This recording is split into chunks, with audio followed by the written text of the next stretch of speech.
valyutanın dəyərinin itirilməsi, inflasiyanın artması, bunlar bütün sosial hərəkətlərdə, üst-üstə bütün protestlərdə bunlar qığılcım rol oynayırlar. Yəni daha öncə uzun müddətli narazılıqlar olur.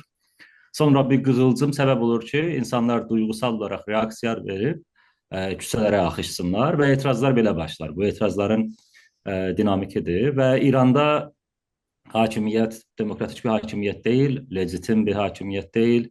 Bütün insanların şəxsi, siyasi, ictimai azadlıqları pozulur və bütün bunlar hamısı əsas narazılıqları yaradır və iqtisadi narazılıq da təbii ki, onlardan biridir. Bu kimi qığılcımlar səbəb olur ki, hakimiyyət etirazlarla üzləşsin və hakimiyyətin bir sıra siyasətləri, özəlliklə daha da iqtisadi siyasətləri son vaxtlarda daha da bu məsələni alovlandıra bildi. Həm sizin də söylədiyiniz kimi valyutanın dəyərinin azalması, İran valyutasının dəyərinin azalması, sonra inflasiyanın artması, bir tərəfdən də sanksiyalarla İran təbii ki, qarşı-qarşıyadır. Sanksiyalar iki şəkildə təsir göstərir İranda. İran azad ticarətlə məşğul ola bilmir, neftini açıq sata bilmir, ucuz qiymətə satır deyə gələn pul azdır. Eyni halda da gələn pulla da ölkənin sanksiyalara görə açıq bank yolları ilə lazım olan ərzaq olsun, başqa bir şeylər asılları ala bilmirlər deyə bir sıra qruplara bu pulları verirlər. Daha aşağı qiymətə dolarları verirlər. Yəni doların neçə əslində qiyməti var idi İranda. Ki gedib xaricdən dolayı yollarla lazım olan, ölkəyə lazım olan cinsləri alıb gətirsinlər və onlar təbii ki, bu yolda o pulların çoxunu fərqli yollarla özləri üçün götürürdülər. Hakimiyyət bunu dəyişmək istədi və bunu dəyişmək üçün planı bu idi ki, biz bu şəxslərə pul verməklə ki, ortada çox pul batır, yaxşıdır ki, bu pulu əslində xalqa biz verək və normal qiymətə gəlsin xaricdən hər hansı bir cins gəlirsə, indi nə olursa. O yüzden də qiymətlər birdən də artdı bu siyasət nəticəsində. Qiymətlər birdən artdığı üçün bu alovlanan etirazlar, protestolar daha da alovlandı. Daha da alovlandı və bir çox yerdə biz etirazın şahidi olduq. Yəni bu şəkildə oldu üst-üstə bunun mekanizmi və başqa çağırışlar da oldu. Yəni fərqli qruplarda bu şəraiti görüb, narazılığı görüb təbii ki, etirazların artması üçün çağırışlar verdilər və bütün bunlar bu gördüyünüz etirazların səbəbi olaraq adlandırıla bilər məncə.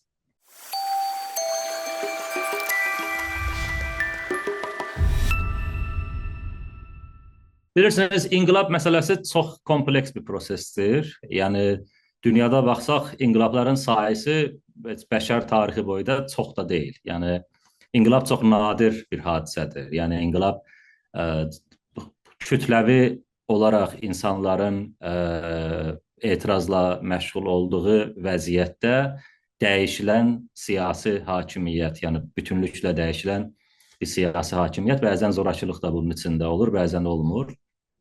Özəlliklə rəngli inqilablarda olmur, bilirsiniz, seçkilərə qarşı, amma daha öncəki inqilablarda və elə indiki də İrandakı inqilabi proses kimi görsək, orada da bəlli bir zorakılıqlar da ola bilər. Biz bilmirik ki, İrandakı vəziyyət inqilabla nəticələnəcək ya yox, amma bu etirazlar inqilabi etirazlardır. Bu anlamda ki, insanların şüarları daha çox rejimin dəyişməsinə yönəlikdir və o yüzden də daha çox rejimi dəyişməyi, rejimin əslində problemləri həll edəcəyinə inanmadıkları üçün o dəyişimi istəyirlər. Biz bilmirik bu nəticə ilə, yəni bu inqilabla nəticələnəcək ya yox, bir neçə faktora görə. Üst-üstə demokratik olmayan ölkələrdə bu kimi etirazlar baş verir və araşdırmalar göstərir ki, bir sıra xarici fürsətlər olsa da, siyasi fürsətlər deyirlər bunlara. Misal üçün Donald Trump'ın bəlli bir dəstəyini bildirməsi, sonra İrandakı selebritlərin dəstəklərini bildirişlərini də biz görürük. Bütün bunlar fürsət yaratsa da, artıq qaynaq yaratsa da, yəni ola bilər maddi, mənəvi qaynaq yaratsa da sərdəki etirazçılara, o zamana qədər ki, hakimiyyətin içində çat yaranmayıb, yəni siyasi çat yaranmayıb hakim siyasi elitin içində. Bu inqilaba aparıb çıxarmır. Yəni o zaman da çat yaranandan sonra bəlli bir qrup insanların etirazını qarşı olan qrupa qarşı olaraq istifadə edib inqilaba əl çata bilirlər. Biz bu prosesi görmürük İrandakı vəziyyətdə. Həm Pezeşkiyanın danışığında, yəni biz gördük ki, tam Xamenei ilə eyni vəziyyətdədir. Yəni dilləri biraz fərqli olsa da, yəni çox da bir fərqin olduğunun biz şahidi deyilik. O yüzden de inqilab ehtimalı daxili prosesləri biz nəzərə alsaq azdır.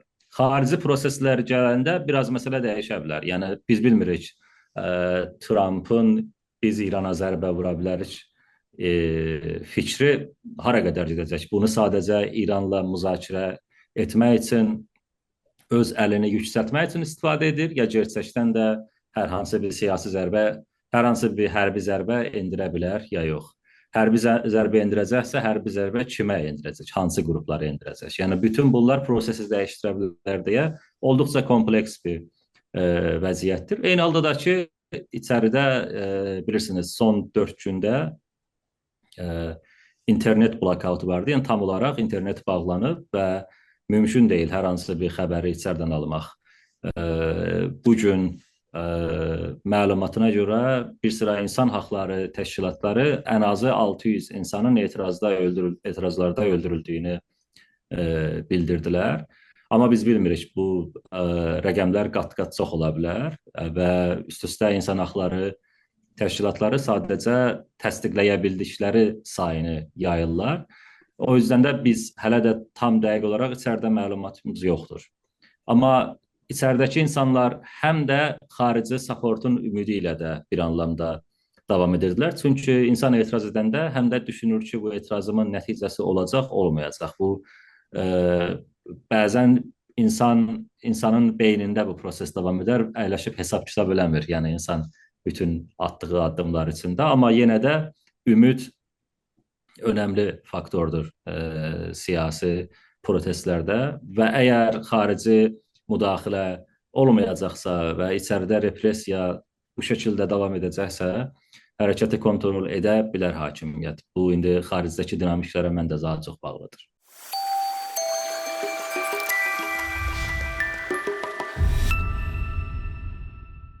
Bilirsiniz, etirazçıların xaricdən müdaxilə istəyib-istəməməsi ilə bağlı bizim əlimizdə hər hansı bir sübut yoxdur.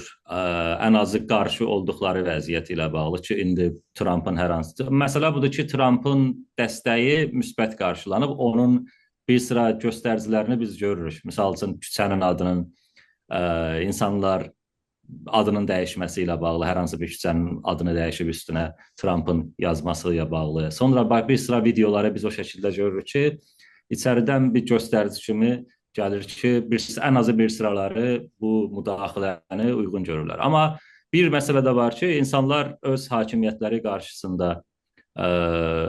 öz hakimiyyətləri onların etirazlarına repressiya ilə cavab verirsə, o zaman xarici müdaxiləni bəlli bir şəkildə uyğun görə bilərlər də. İnsanlar əslində keçmişdə İsrail məsələsində xarici müdaxiləyə mənfi baxdıqlarına bağlı biz göstəriciləri görürdük. Çünki 12 günlük İsrail-İran müharibəsində bir sıra çağırışlar da oldu. Misal üçün Rıza Pəhləvi, İranın son şahının oğlu, o zaman çağırış etdi ki, insanlar gəlsin küçələrə, mən güc boşluğunun olmasına imkan verməyəcəyəm falan. Amma insanlar hər hansı bir etiraz aksiyası falan keçirmədilər.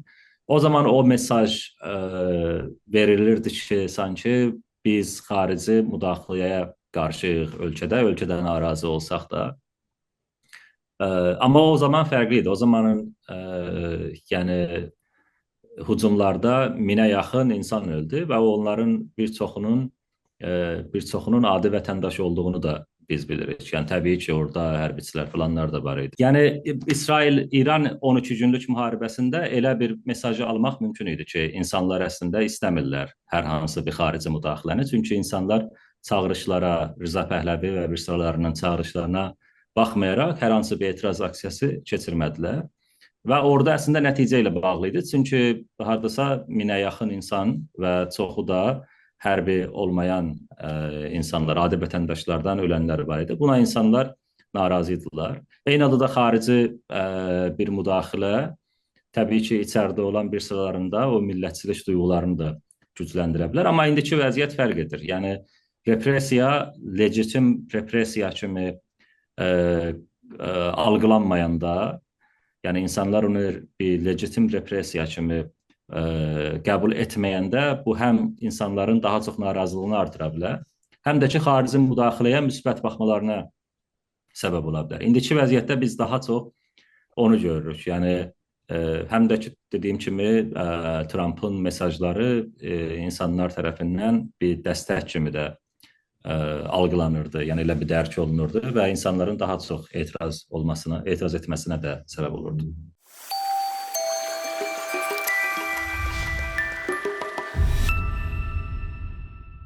Bir neçə məsələni burada ayırd etməkdə məncə fayda var. Azərbaycanlılar və Azərbaycanlıların çox olduğu dediyiniz kimi bölgələrdə yaşayırlar.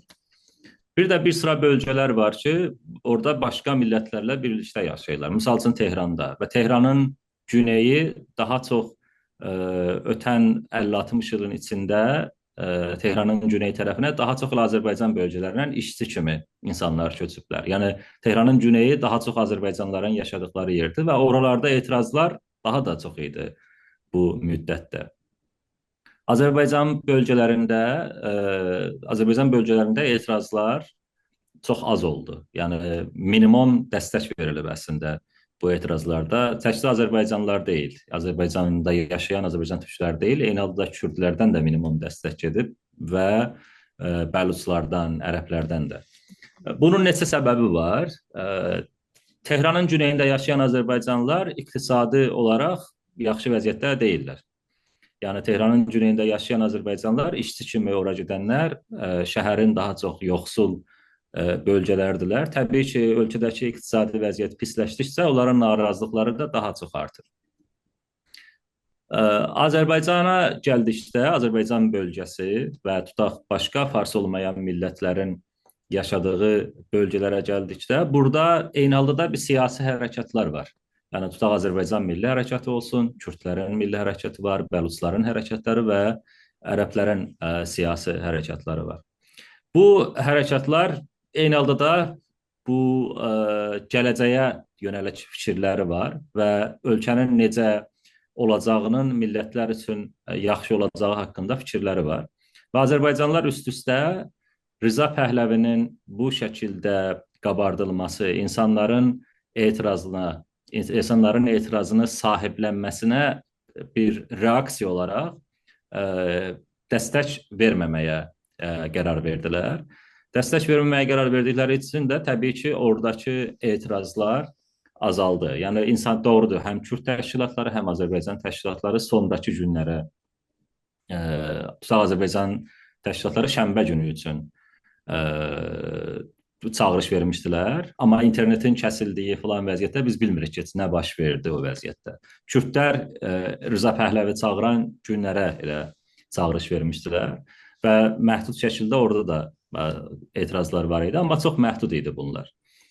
Bunlar daha çox gələcəyin qaranlıq bir gələcək olduğunu düşündükləri üçün idi. Yəni bir məsələ budur ki, insanlar diktatorluğa qarşı mübarizə etmək istəyirlər. Bir diktatorun yerinə başqa bir diktatorun varisini qoymaq hər hansı bir müsbət dəyişiklik olmaya da bilər.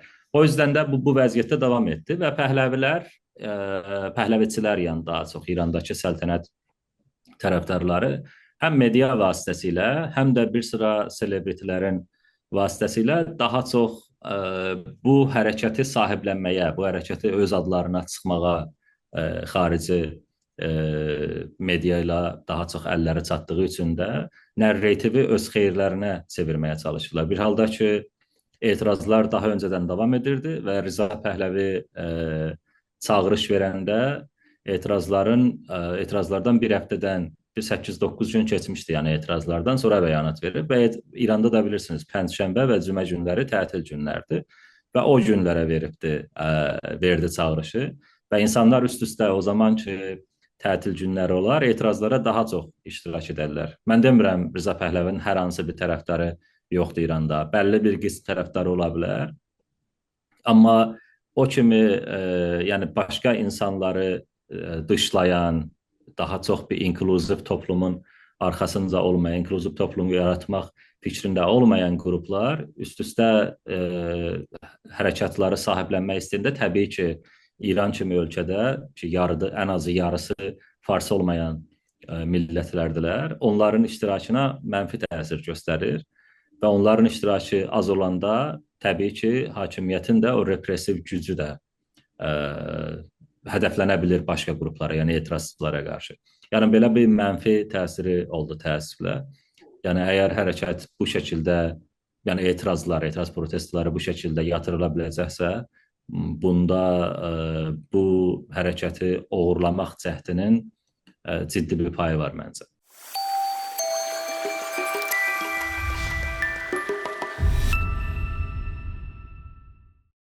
Bilirsiniz, yəni etirazçılar baxımından baxsaq, etirazçıların təbii ki, etirazlarından nəticə almamaları onların gələcək hərəkatlarını daha mənfi təsir göstərir. Həm ümidlərini azaldır. İndiki vəziyyət biraz da fərqli idi, tutaq daha öncəki etirazlarda. Çünki indiki vəziyyət daha çox iqtisadi vəziyyətlə bağlı idi. Öncəki tutaq daha çox qadın yaşam azadlıq məsələsi idi ki, qadınların da haqları ilə başladı. Fərqli sonra hər millət öz narazılığını, yəni o qığılcım idi. Hər millət öz narazılığı əsasında yenə də etirazlar edirdi. Və bu dəfə də elə idi. Tutaq Azərbaycanda daha çox azadlıq, ədalət, milli hökumət şüarını biz Ərdəbildə, Tehranda biz eşidirdik. Başqa şüarlar da var idi təbii ki, diktatorluğa qarşı şüarlar da biz eşidirdik orada. Gələcək etirazları təbii ki, ümidi azalda bilər. Hakimiyyət baxımından biz baxsaq, hakimiyyət daha repressiv bir hakimiyyət ola bilər, əgər xarici müdaxilə olmayacaqsa. Və bilirsiniz, dünyadakı vəziyyətə biz baxsaq, daha çox insan haqlarının çox da yeri olmadığı bir vəziyyətə gedib çıxır bu vəziyyət. Yəni, ölkələr insan haqlarına dəyər verən liderlərin çox belə azaldığının şahidi oluruq dünyada. Və bu gediş həm də xaricdən gələn hətta mənəvi dəstəklərin də get-gedə azalacağının anlamına gəlir. O yüzden də məncə qarşıdakı illərdə ölkələrdəki sosial hərəkatlar üçün, ictimai hərəkatlar üçün məncə çox da ürəkaçan bir vəziyyət olmayacaq. Çünki yəni siyasi fürsətlər dünyada get-gedə azalır. Özəlliklə xaricdən gələn siyasi fürsətlər. Yəni indiki vəziyyətdə görürsünüz ki, ölkədən nə qədər biz mühacir çıxarmışıq, onunla qürur duyan dövlətlər var. Nə qədər insanların vizasını biz geri aldıq, onunla qürur duyan bir sistem olan vəziyyətdə sosial hərəkətlər yaxşı vəziyyətdə olmayacaq. Özəlliklə mən ictimai ədalət uğrunda çalışan sosial hərəkətlər deyirəm. Yoxsa radikal hərəkətlər məncə güclənir indiki vəziyyətdə. Radikal millətçilik güclənəcək. Necə ki, Rza Pəhləvi onun bir örnəyidir və onun tərəfdarları. İndiki dünya quruluşu o kimi sosial hərəkətlərin güclənməsinə şərait yaradır. Və bəlkə Güneylilərin də, bəlkə ərəblərin də, bəluçların da diskursuna elə bir təsir də göstərə bilər zamanla. Yəni, insan haqları yerinə bəlkə etnik kimlik daha da qabara bilər. Yəni, belə bir gedişin şahidi ola bilərik sosial hərəkətlərdə və nəticə almayacaqsa İran hakimiyyəti, sosial hərəkətlər İran hakimiyyəti bu repressiv davranışına nəticə aldığını düşünüb və yenə də davam edəcək qarşıdakı etirazlarda. Amma İran üst-üstə xarici siyasəti dəyişmədikcə insanların narazılıqları yerində olacaq. Çünki xarici siyasət dəyişməsə İranın gəliri olduqca azalıb və daha da azalacaq. Və bu da içəridəki insanların daha çox yoxsulluğu anlamına gələcək. Amma dediyim kimi, bu hər hansı bir inqilabın hələ nəticə alacağı anlamına deyil. Yəni, yoxsulluq çox olanda etirazlar olacaq anlamında da deyil. Yoxsulluq çox olanda inqilab olacaq anlamında da deyil. Yoxsa Venezuelada çoxdan inqilab olmuşdu, elə olsaydı.